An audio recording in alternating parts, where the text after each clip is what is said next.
Con 20 millones de muertes, entre 7 y 8 kilómetros cuadrados bajo su control, y un ejército con una lealtad suicida hacia su emperador, el Imperio del Japón ha sido uno de los mayores monstruos de la historia reciente.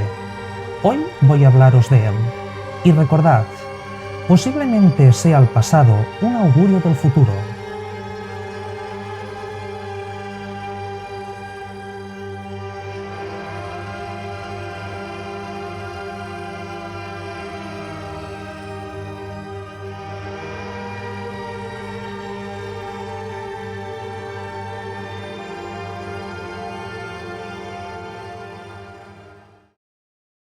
Buenas a todos y bienvenidos a esta nueva sección del canal del Club 001, esta sección de crímenes de la historia con Nil Capdevila. Nil, ¿qué tal? ¿Cómo estás? Hola Pere, gracias por volverme a invitar a tu podcast. Fue una experiencia muy enriquecedora y estoy muy gustoso de repetirla. Me alegra saber eso. ¿Estás cómodo por el momento? ¿Estás cómodo aquí, en esta casa, Club 001? Sí, hace mucho calor y yo no tengo aire acondicionado en mi casa. Tienes mucha suerte. Bueno, sí, podemos valorar eso. Nil, ¿de qué tema vamos a hablar hoy? Porque muchos de vosotros lo habréis visto en la introducción del vídeo, pero ¿qué es de lo que vamos a hablar hoy aquí, Nil? Vamos a hablar de una etapa oscura que todavía hoy entre los japoneses pues es difícil hablar sobre ella, pero que bueno, por suerte se ha secado un poquito la sangre y podemos ya pues dar nuestra opinión, informar sobre hechos muy sanguinarios, muy sensibles, que parecerían una snap movie, pero no. Fueron episodios auténticos que incluso todavía quedan testigos, porque no olvidemos que en Asia hay muchas personas centenarias. Y pues también la derecha japonesa le cuesta mucho reconocer las atrocidades que cometió su país en muchos países de Asia, no solo en China, sino también en Indonesia, Taiwán o Singapur. Para empezar un poco, antes de empezar con estos grandes crímenes de la historia que cometió el Imperio japonés, me gustaría que hicieras, si puede ser posible, una breve introducción de los temas que abordaremos aquí. ¿Qué es el Imperio japonés? ¿Cuándo, en qué siglo empieza a formarse? ¿Y por qué le llamamos imperio? El Imperio japonés, es decir, el Japón moderno empezó cuando se abolió el sistema de gobierno que había imperado en Japón por casi 3 siglos, que se había establecido cuando Tokugawa Ieyasu, en el siglo XVII, uno de los 3 grandes unificadores del Japón, pues consiguió unificar todo el archipiélago japonés y establecer la forma del gobierno del shogunato Tokugawa. Porque Japón no siempre es como lo hemos imaginado unido, ¿no? No es como del mismo modo que España nunca estuvo unida, ¿no? Toda la península de lo que es ibérica. Con el Japón pasa lo mismo, ¿no? Era digamos, una gran isla, ¿no? Reinada por diferentes feudos o gobernada por diferentes feudos, ¿no? ¿Es así? Sí, se llaman daimios en japonés. Daimios, muy interesante, que es una forma de organización feudal que tenían ellos, ¿no? Vale. Pues, entonces, partimos de la base, ¿no? De ¿cómo has dicho que se llamaba? La forma de gobierno se llamaba el shogunato Tokugawa. El shogunato Tokugawa, vale. Entonces, de aquí, ¿cómo empieza este imperialismo japonés? ¿Qué es lo que continúa? ¿Qué es lo que le acompaña? A ver, el shogunato no quería abrirse al exterior y por eso pasó casi 3 siglos en toda su existencia Japón aislado. Pero, ¿qué pasó? ¿De qué año estamos hablando de esto? Perdona que te corte.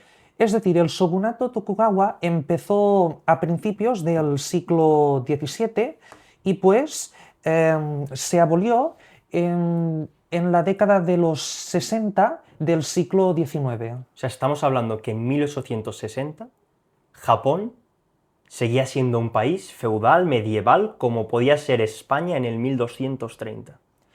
Es decir, a ver, los japoneses habían pasado por distintos reinados, habían cambiado su estética, habían creado, pues, habían tenido sus avances, Pero sí, podemos decir que era un mundo aislado. Y es por eso que todavía hoy, si vas a Japón, en las zonas rurales, te das cuenta que es un mundo aparte, que ha conservado mucho su carácter ancestral, tribal. Interesante. Entonces, después, digamos, de estos 3 siglos de aislamiento total, ¿qué es lo que le sucede al Japón?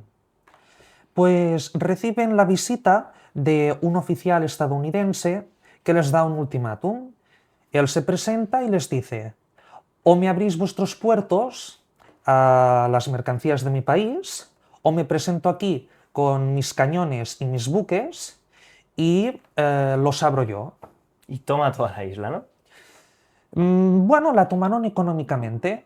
Los estadounidenses pues ahora ya tenían un nuevo socio comercial a la fuerza, que era Japón bajo el gobierno del shogunato Tokugawa. Vale. Entonces, partimos, ¿no?, de esta parte de la historia, ¿no? Vemos que una gran potencia, no sé si en esa época era una gran potencia Estados Unidos, pero digamos Sí, ya, de hecho, ya se intuía que acabaría siendo una de las más importantes. Vale. Porque, ¿cómo habían conseguido llegar a Japón? Pues porque ya tenían una entrada al Pacífico, ya habían esclavizado y conquistado todas las tierras a los indios, y pues ya eran una nación plenamente industrializada y que había tenido sus triunfos militares contra México y contra la corona española, pues ya había arrebatado por esas fechas a España, Filipinas, Cuba y Puerto Rico. ¿Qué es lo que le viene ahora? La llamada restauración Meiji, ¿no? Es lo que le precede. Los japoneses sí tienen una mentalidad muy conservadora, todavía hoy. Y pues claro, después de casi 3 siglos aislados, les viene un extranjero, un bárbaro, y les fuerza a abrir sus puertos, pues no les sienta bien. Pero sobre todo no les sienta bien al gobierno del shogunato, que pierde pues el apoyo popular. Y muchos daimios empiezan a protestar y manifiestan su lema de reverenciad al emperador y expulsad a los extranjeros. Con este lema resumían su filosofía, su propuesta política. Y aquí es donde empieza la era Meiji. Estallará la guerra Boshin contra el shogunato Tokugawa. Pero antes de que estallara la guerra, los daimios pues se dieron cuenta de que, vale, queremos establecer al emperador, queremos preservar nuestras costumbres, vemos que el shogunato es incompetente, pero es que el shogunato tiene razón. No podemos enfrentarnos a las potencias europeas porque tienen una tecnología bestial. Nosotros somos claramente inferiores. Y pues retocan su lema y en vez de decir reverenciad al emperador y expulsad a los bárbaros, solo se quedan con lo de reverenciad al emperador por ahora. Vale. Entonces tenemos este cambio de Meiji, ¿no? ¿Es el inicio de la restauración de Meiji, podríamos decirle? ¿O aún no? ¿Sí? Cuando los daimios que estaban a favor de un sistema centralizado, puesto que el shogunato lo veían incompetente. ¿Qué es el shogunato? Si lo pudieras explicar más con detalle. El shogunato era un sistema feudal Sí. que era más lento. Es decir, la máxima autoridad era el shogun y pues el shogun debía ponerse de acuerdo con los diferentes daimios. Habían intentado el shogunato pues modernizarse, pero como tenía que ponerse de acuerdo y, pues no, Sí, no o sea, todos. digamos que el daimo es más independiente, ¿o me estoy equivocando? El daimo, digamos que es un tipo de feudalismo más que no depende tanto de los otros daimos. No, Tampoco eso. sí que depende de los daimios. Vale. El poder está muy dividido, está Vale. más vertebrado. Vale. Y los que apoyaban al emperador Meiji apostaban por un estado centralizado que acelerase la modernización del Japón. Vale. Entonces, ya pasamos de un país feudal a el inicio de un país industrializado, ¿no? El país empieza a industrializarse. Entonces, después de esta industrialización, ¿qué es lo que le sucede al país? ¿Nace ya el imperialismo japonés o aún no estamos llegando en eso? Sí, nace inmediatamente. y la primera víctima del imperio japonés será Corea, que entonces era vasalla de los chinos, en concreto de la dinastía Qing. Antes de que te corte, ¿por qué crees que inicia este imperialismo japonés? ¿Para obtener recursos? ¿Para mostrar poder? A ver, principalmente es una necesidad política. Japón se está industrializando, eh, tiene ventajas sobre las demás naciones asiáticas, eso ya de por sí le salvará de ser absorbido por las potencias europeas, pero claro, prefiere tener más territorios como barrera defensiva. Es por eso que hay una motivación política, tener más vasallos y más territorios para protegerse. Vale. Entonces, ya sí, perdona que te había cortado, ya empiezan a entrar en Corea. En Corea. También Corea tiene sus materiales, tiene sus materias primas que serán convenientemente explotadas por los oligarcas japoneses. Y pues sí, aprovechan una revuelta de payeses coreanos Ujú. y, y los coreanos, a su vez, piden ayuda a los chinos para que los rescaten de los japoneses. Pero los chinos son derrotados por la marina y también son derrotados por tierra. Interesante, sí, sí, sí. Y pues Japón impone a los chinos el Tratado de Shimonoseki, por el cual deben reconocer que Corea pase a ser un protectorado japonés y que deben ceder las islas de Taiwán, así como muchas concesiones económicas por Manchuria. Para muchos de los espectadores que a lo mejor estáis viendo esto, estamos explicando esto de una manera, digamos, más histórica, a lo mejor un poco acelerada, pero es porque donde queremos centrarnos es en la parte más del true crime. Es una parte introductoria, no podemos decir todo lo que estamos exponiendo ahora. Entonces, después de esto, ¿cuáles son las otras conquistas que continúan? Porque llegan hasta China, ¿no? Llegan a muchos países del sudeste asiático. ¿Podrías explicar un poco eso antes de empezar ya con digamos, la chicha del podcast? Es decir, este conflicto será la primera guerra sino-japonesa, que acaba con una clara victoria del Japón, y luego vendrá la guerra ruso-japonesa. Los rusos ya tenían pensado quedarse ellos con Corea, y no les sentó bien que se les adelantaran los japoneses. Y pues, como Rusia ya es una potencia europea, pues presionó a Japón y Japón no tuvo más remedio que ceder. Pero pa- cedieron a la primera, pero cuando ya vieron que ellos también entraban dentro de las ambiciones territoriales rusas, pues se cerraron diplomáticamente y lanzaron un ataque preventivo. Mm, Y los japoneses lograron una de las grandes victorias, no solo de su país, sino de la historia mundial, la batalla marítima de Port Arthur, que les permitió quedarse con el puerto estratégico que ya habían conseguido en la Primera Guerra Sino-Japonesa y la habían tenido que ceder a los rusos, y ahora otra vez volvía a ser suya gracias a esta victoria. Porque este puerto tenía un interés, ¿no? Que De era... aguas Vale, cálidas. sí, que si puedes explicar un poco eso. Es decir, a los rusos les interesaba conseguir por Arthur porque, claro, es Siberia lo que tienen en Oriente los rusos. Claro, Las aguas es su están... único puerto en Oriente, digamos, ¿no? Es decir, es el puerto que ambicionan Vale, vale, por las aguas cálidas, que no vale, están congeladas como los otros puertos que tienen en Siberia. vale. Entonces, vemos que hay conflictos con los japoneses, hay con los japoneses con los chinos, con los rusos, con los coreanos.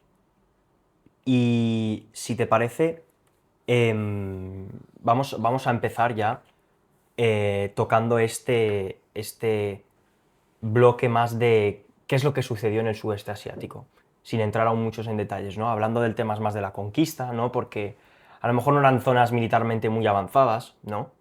¿Qué es lo que pasó allí?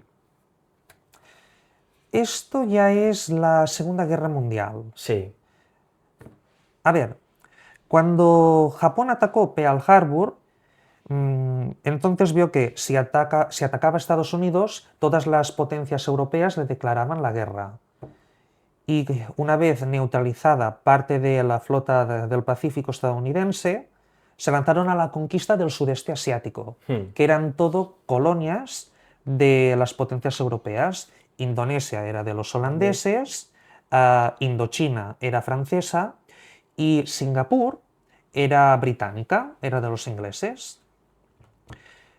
Y todo empezó también, primero fue Indochina, que cuando los alemanes conquistaron Francia, los japoneses aprovecharon para quedarse con Indochina. Y esto enfureció a los Estados Unidos, que les embargaron el petróleo. Y como Japón no tenía petróleo, porque es que había conquistado partes de China con todo el petróleo proveniente de las exportaciones de Estados Unidos, pues claro, eso ya lo vieron como una declaración de guerra. Hubiesen tenido que renunciar a todo lo ganado. Sí.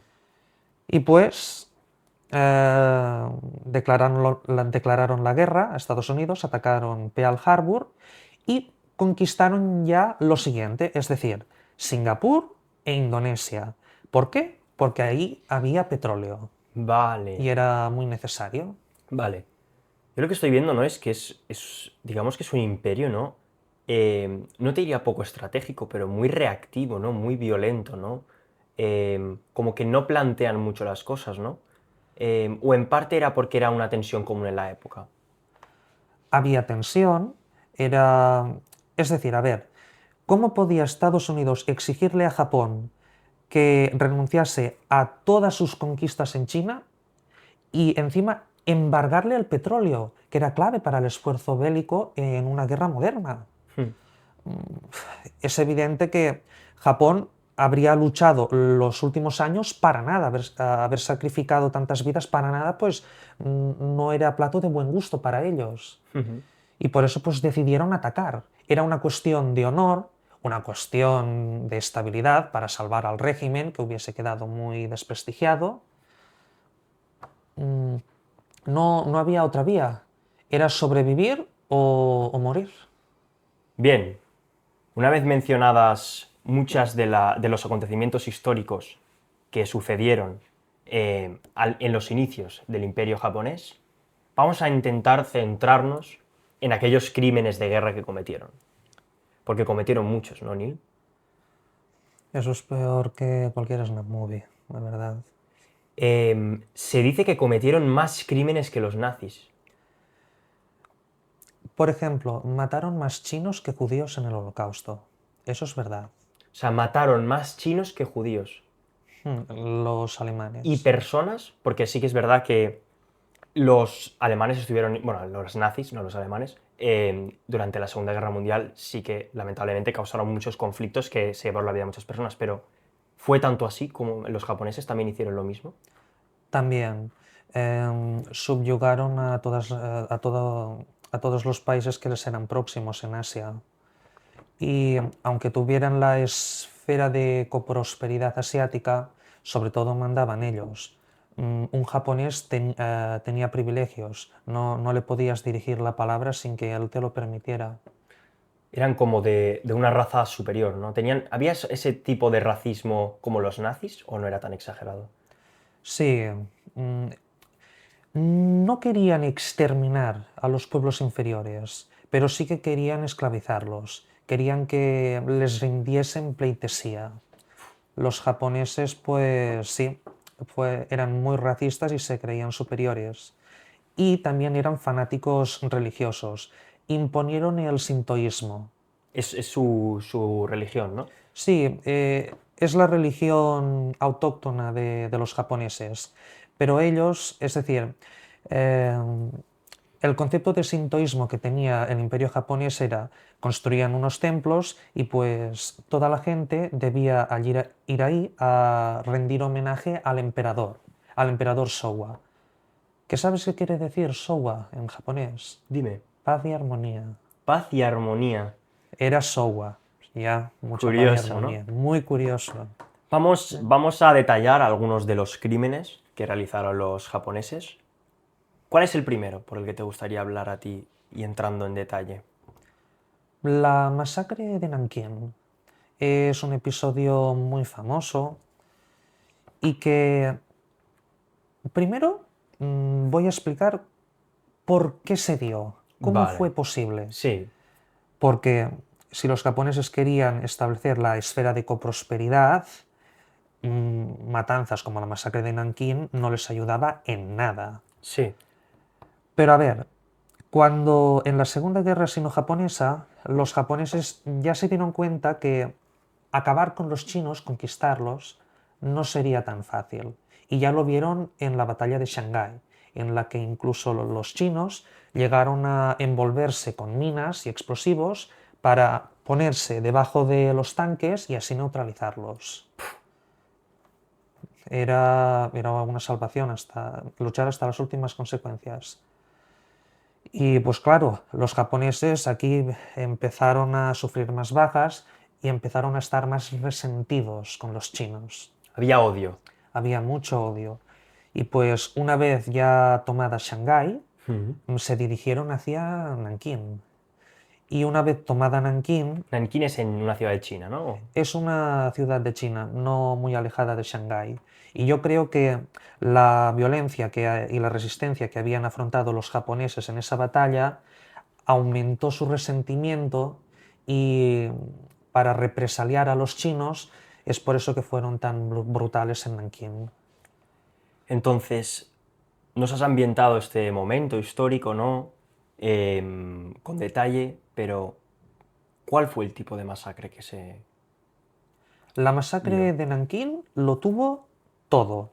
Em, Machismo, violaciones a todas las mujeres, independientemente de la edad. También se considera genocidio porque atacaban a los chinos indiscriminadamente, fuesen civiles o soldados. Es decir, se podría cuestionar que fuera genocidio, porque, a ver, genocidio es la aniquilación, Ujú. el exterminio total de un grupo concreto.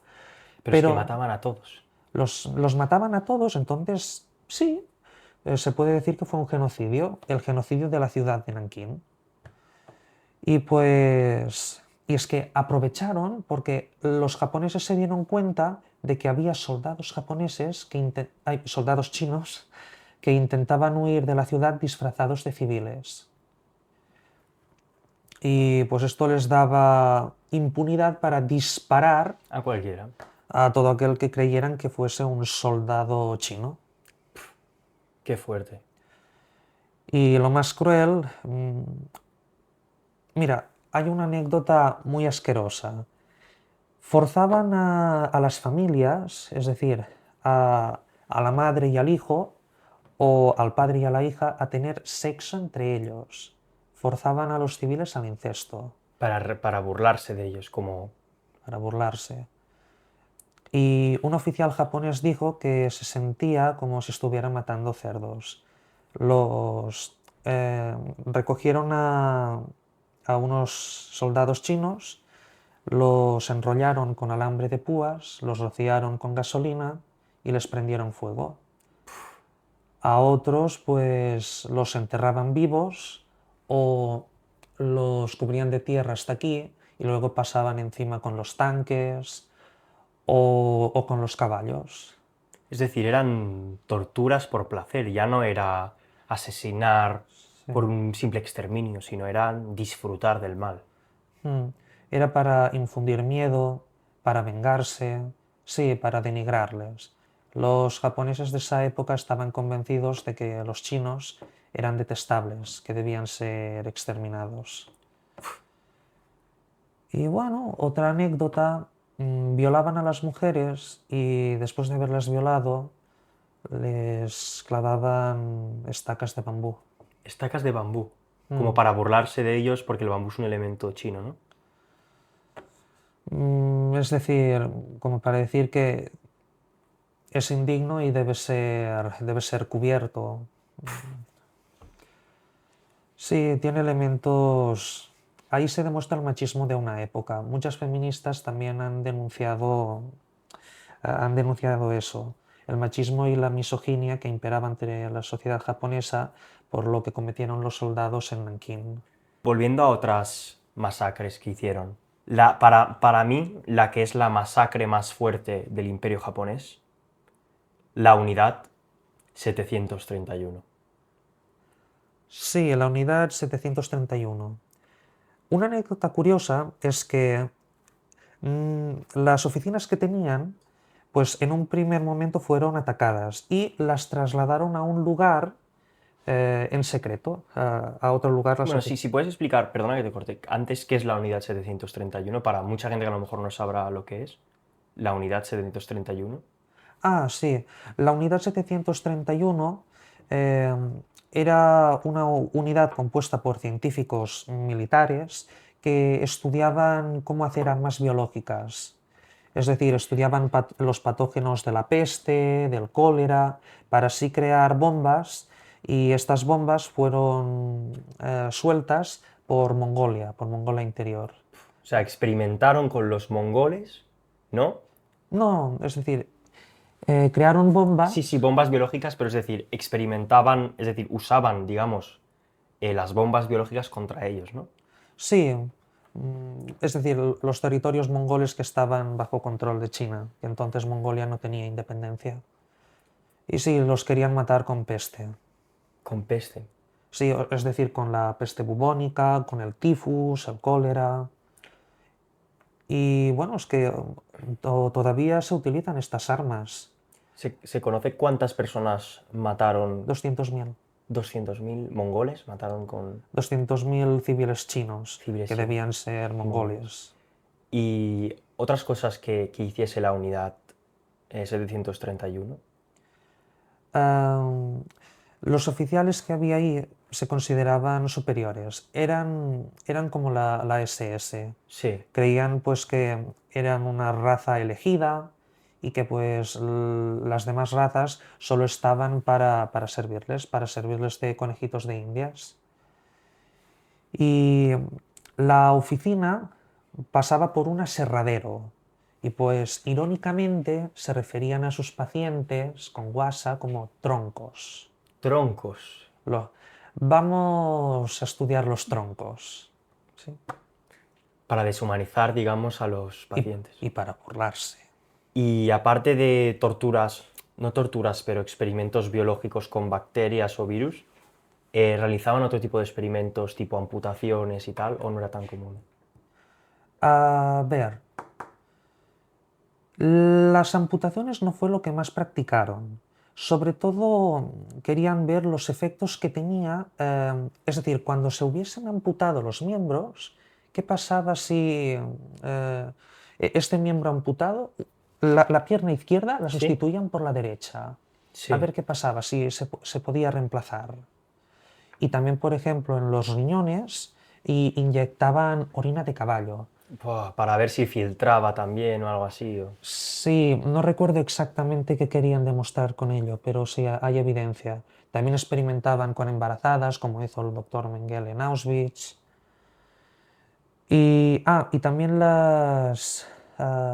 metían a sus pacientes, a los troncos, en tanques de agua para ver cuánto... Ah, sí, mujeres. Primero las metían con los bebés para Sí, ver cómo reaccionaban. sí. En un momento, pues la mujer intentaba salvar a su hijo, pero luego, pues pisaba a su propio bebé para poder salvarse ella. Se hacían experimentos como de supervivencia hasta cuánto puede llegar el ser humano a hacer para sobrevivir. Sí, sí. Y es que es cruel, pero todavía más cruel fuera que no tuviesen castigo. Se libraron porque eh, ahí lograron avances. Es triste decirlo, pero sí, hicieron descubrimientos, sobre todo Shiro Ishii, que era el mandamás, que fue el creador de las armas biológicas que se usaron en Mongolia, Sí. pues se libró de ser juzgado y ejecutado porque dio a los estadounidenses todo lo que había estudiado. Se libró de la condena por eso.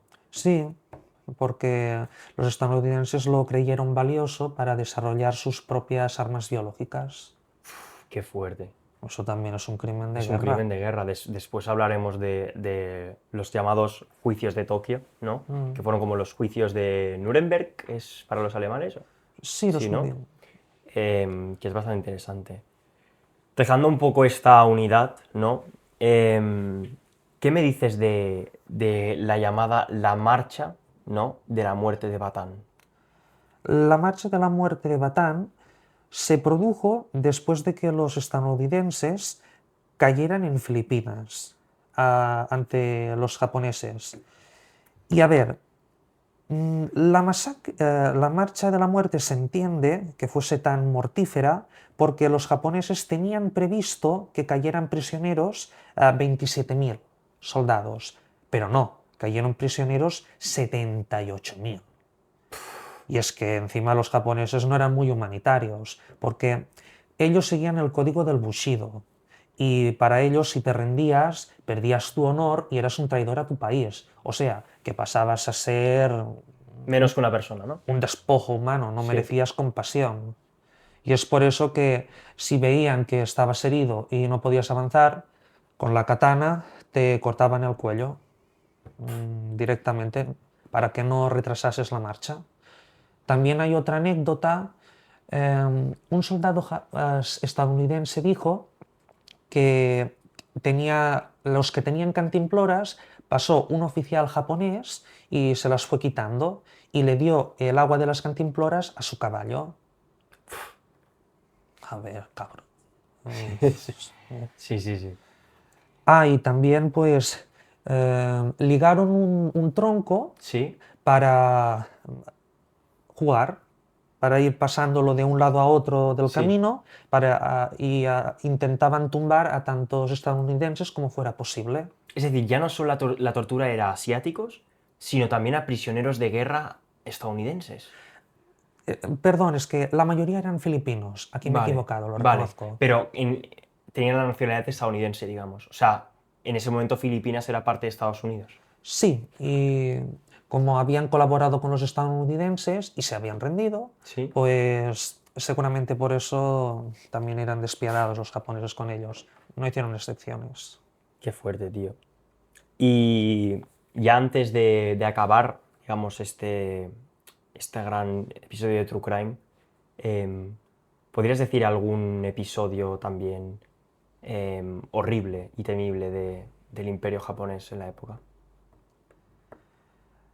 A ver, podríamos hablar de las damas de consuelo, que, mira, no te sabría decir el nombre de la novela gráfica, que son como cómics, pero más extensos, que nos habla de la historia de una mujer en concreto que era de origen coreano y nos explica pues que ella no era más que una niña y pues sí, tuvo que prostituirse con todos los japoneses y no le daban compresas, la alimentaban con un arroz podrido, negruzco y lo peor de todo, sobrevivió, pudo rehacer su vida, pero claro, quería un perdón formal Sí, del gobierno japonés e sí, incluso se presentó delante de la embajada. Creo que la novela gráfica se llama Hierba, pero no lo confirmo. vale, Delante de la embajada japonesa en Corea, sí, pero pasan completamente de ella, excepto esta ilustradora que le ha hecho esta obra, que ya es uno de los clásicos recientes. qué fuerte, Es tío, una obra tan conocida como Maus. qué fuerte, tío. O sea, son crímenes que muchas veces se habla de los nazis, ¿no? Pero los japoneses también fueron, a la Todos par los que ellos, bandos. fueron bastante despiadados, ¿no? Sí. ¿Cuántas muertes se calcula con cuántas vidas se cree que acabaron? ¿Se calcula?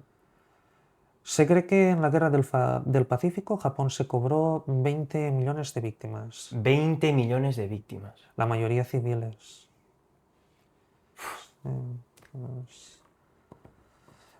A ver, yo creo que si eran más violentos, eran más acarnizados, era por su mentalidad, porque ellos no se podían permitir el lujo de retroceder. Ya, Y eran tan y eran tan implacables con el enemigo porque también eran implacables consigo mismo. En el ejército japonés no se te podía ocurrir retroceder, Ya, ya, ya. porque La debilidad y la rendición eran vistos como, sí, sí, sí. como algo malísimo, ¿no?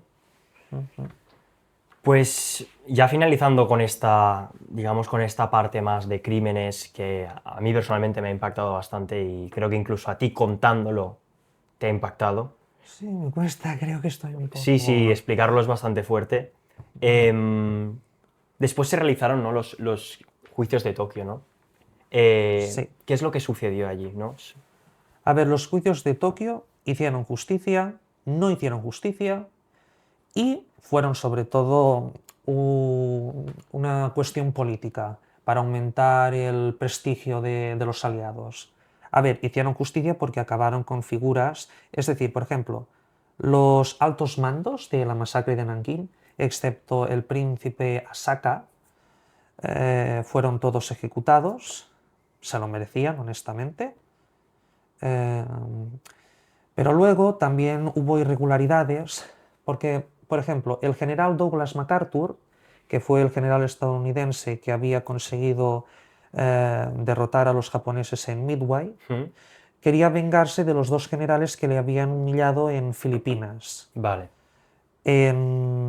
Es decir, eran los generales Oma y Yamashita. Estos japoneses, ¿no? O sea, en las guerras de la conquista de Filipinas le habían humillado, ¿no? Le habían humillado porque Yamashita pues es decir, esto contra los británicos había conseguido tomar Singapur con solo 30.000 japoneses cuando Singapur estaba defendida por 100.000 y pues una vez caído este bastión europeo fue muy fácil conquistar el archipiélago de las Filipinas. Sí, sí, sí. La marcha de Batán pues ¿Mm? también fue permitida, fue después del triunfo del general Oma. Qué fuerte, tío. Y sí, es que el general Douglas MacArthur dijo que tenía ganas de colgar japos. De colgar japos. Y hasta el final de su vida, él siempre insistió obsesivamente que era mejor que Yamashita, pero no, O sea, en parte, ¿no? Ese racismo, ¿no?, que había lo había. de los americanos por parte de Sí. los japoneses era no comprensible, pero bueno, después de tantos años de guerra, de conquista, de tortura a los prisioneros, y eso era comprendible, ¿no? Incluso el ataque de Pearl Harbor, en las Filipinas que lo has comentado, ¿no? También, bueno, por parte de los japoneses se podría decir que estaban resentidos de que hubieran tenido que cambiar radicalmente su modo de vida por la amenaza que implicaban las potencias occidentales. Es decir, todos fueron detestables. No hay ningún bando que tenga ninguna superioridad moral. Sí, sí, Fue otra mancha para la historia humana. muy fuerte, tío. Entonces has comentado que en estos juicios de Tokio muchos de los científicos de la unidad 713 Quedaron quedaron impunes, impunes muchos. y, y, y volvieron a Japón totalmente Sí, como personas normales, digamos, ¿no? sí, no hubo condena por la sociedad japonesa. De hecho, los japoneses que habían rendido, cuando volvieron a su país, pues muchos fueron marginados. Los japoneses, pues, todavía mantenían latentes las enseñanzas de la época imperial. Sí, sí. Pero, por ejemplo, Shiro Ishii, que era el máximo militar científico de la unidad 731, pudo abrir una clínica y acabó tranquilamente sus días. Joder. Impunidad absoluta. También de la masacre de Nankín, Sí. el príncipe Asaka, un miembro de la familia real, porque toda la familia real también quedó impune, él había sido la máxima autoridad de las tropas japonesas en la ciudad de Nankín. Sí. Y a ver, sí tuvo sus represalias, perdió sus títulos, creo que hoy en día en Japón solo queda una rama, él era de otra rama. Digamos Ah, familiar, rama dinástica o sí, no. había 4 familias y Sí. pues ahora solo queda una, Sí. que es la del Japón moderno.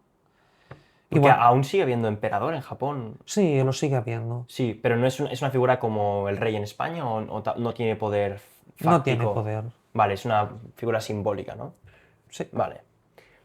Entonces, digamos que este Japón, ¿no? Ya pasa a ser completamente otra cosa, ¿no? Un Japón totalmente destruido, humillado, ¿no?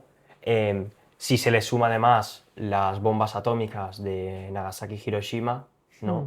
Em, Sí, que es decir, el bombardeo que tuvo más mortalidad en Japón fue el de Tokio, que no fue con bombas atómicas, sino con bombas convencionales.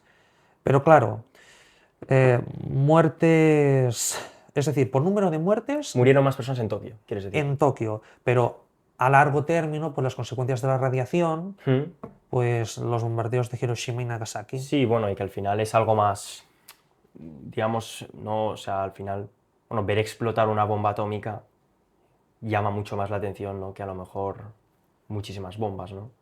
Y el hecho de que sea como algo tan científicamente novedoso en esa época, ¿no? Podía causar ese revuelo, digamos, ¿no?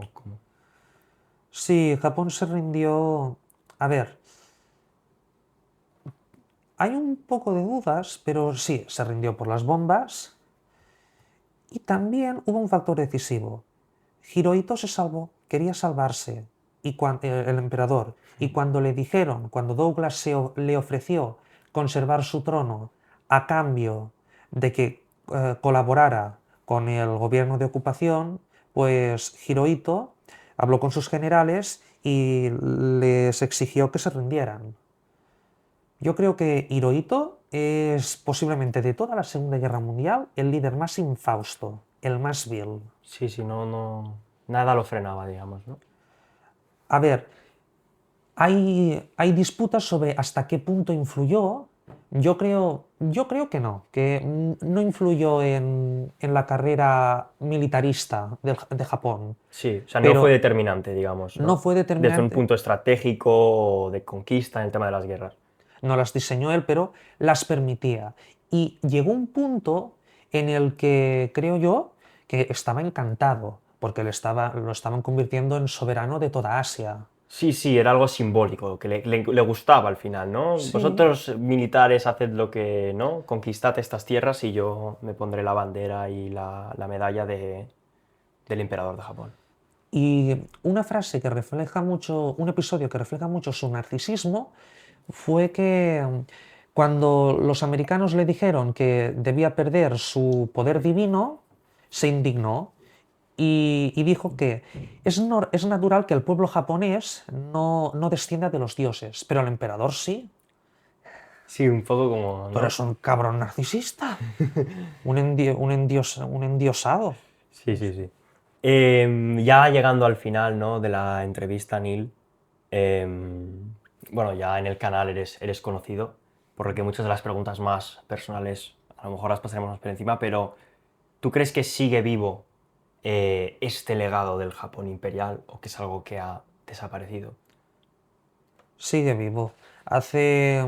No hace mucho hubo una noticia en la que pusieron el nombre en un santuario sintoísta, pusieron el nombre de dos generales muy importantes del periodo que fueron Hideki Tojo, primer ministro de guerra Sí, de Japón. sí, creo que he oído hablar de él, sí. Sí, sí, sí, que fue el que se cargó todas las culpas en vez de Hirohito, y el general Yamashita, que en fin, yo creo que Yamashita, entre comillas, está más limpio, porque Yamashita no quería la guerra, Ya, ya. y él realmente quería llegar a acuerdos con los británicos y con los Sí, estadounidenses. sí.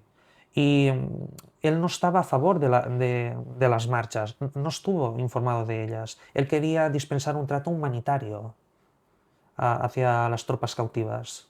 También es bien sabido que países como Corea o China reclaman aún hoy en día, ¿no? Lo dijimos en el podcast de Kaito, que sigue, no, actualmente no, pero generaciones anteriores siguen teniendo ese resentimiento hacia los japoneses. ¿Crees que tanto los gobiernos chinos como coreano siguen reclamando ese perdón? ¿O crees que es algo ya demasiado pasajero? Yo creo que obedece a motivaciones políticas. En parte lo sacan a relucir para desviar la atención hacia otras cosas, desviar la atención de otras cosas. Pero también es cierto que todavía queda gente que lo vivió y que sí, que enrarece el ambiente entre las dos naciones. Por ejemplo, ha habido mangas como My Hero Academia que han recibido quejas del gobierno chino por hacer menciones a la unidad 731. ¿En serio? Sí, y también recuerdo Pero que de modo no despectivo, sino como orgullosos de ello, ¿o no? aquí no sé tanto, pero es decir, hacer una mención en un cómic japonés a la unidad no es de buen gusto para ¿Has dicho el los... gobierno chino o japonés? No, el gobierno chino lo ha Chino. condenado. Ah, Y también el manga que triunfó no hace mucho, Kimetsu no Yaiba, no bueno, conozco mucho el sector, pero bueno, habrá muchos que a lo mejor sí que conocen. los pendientes que tiene el personaje llevan el sol el s- Ah, la bandera del sol con los con los rayos, rayos, típica del imperio japonés. que la mangaka dijo que no representaba eso. Y yo honestamente la creo porque es como, a ver, una cosa es la cruz gamada y la otra pues los meandros de Tetraclión, de los Sí, sí, sí. griegos. No es lo mismo. Sí, sí, sí. Pues muy interesante, Neil. Después de este podcast donde hemos combinado un poco de crímenes de guerra, ¿no? Em, la verdad, creo que puede quedar algo muy, muy, muy chulo, tío. Ha sido un podcast bastante bueno. ¿Qué mensaje darías a todos nuestros oyentes para que a lo mejor, ya no quiero que tampoco no, les digas que no se deberían cometer estos crímenes, sino de ser consciente de parte de la historia, ¿no? Que es algo curioso. Tienes esta cámara para aprovechar para mencionarlo y este espacio que te cedemos. Ya os lo he dicho al principio. El pasado es posiblemente un augurio del futuro. Hay una frase que dice que quien no conoce su historia está condenado a repetirla, pero no es así. Siempre vamos a cometer errores, siempre los vamos a repetir. Por eso, pues, es mejor estar preparados. Es por eso que es necesario estudiar la historia. Muchas gracias a todos los que habéis visto el podcast de hoy. Espero que os haya gustado la sección con Neil y nos vemos en el siguiente episodio. Un abrazo muy fuerte.